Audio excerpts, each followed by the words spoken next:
If you are what you think about, then you have to start getting real careful about what you think about. Now, you have to start this with being cautious about every conversation that you have with your friends, with your relatives, with your mother, with your husband, with your children, that focuses on what's missing in your life. If you want to attract that into your life, but you're talking about what's missing and thinking about what's missing, understand that what you think about is what expands.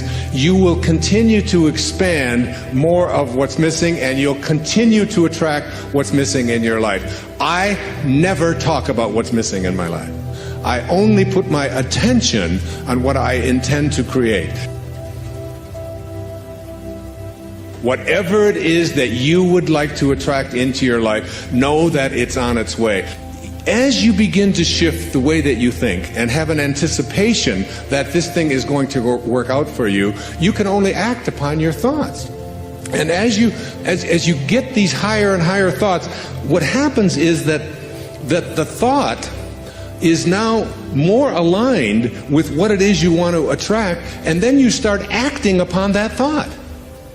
In other words, call it the universe, whatever you want, begins to conspire with you. You're in collaboration with what it is that you want to attract. You don't put your attention on what's missing.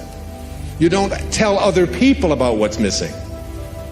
And you don't tell other people about what you can't do and what isn't working and how terrible the world is.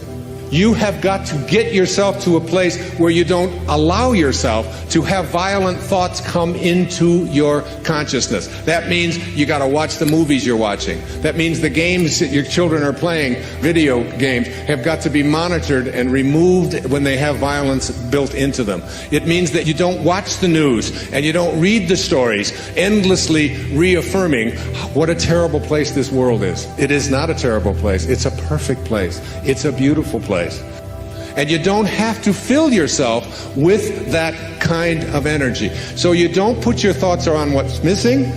You don't put your thoughts on what always has been. You don't put your thoughts on what others want for you. You don't have to put your attention on any thought that is out of harmony with the relationship that you would like to have in any moment of your life. Every moment of your life, this choice is yours. You can either be a host to God or a hostage to your ego. It's your call.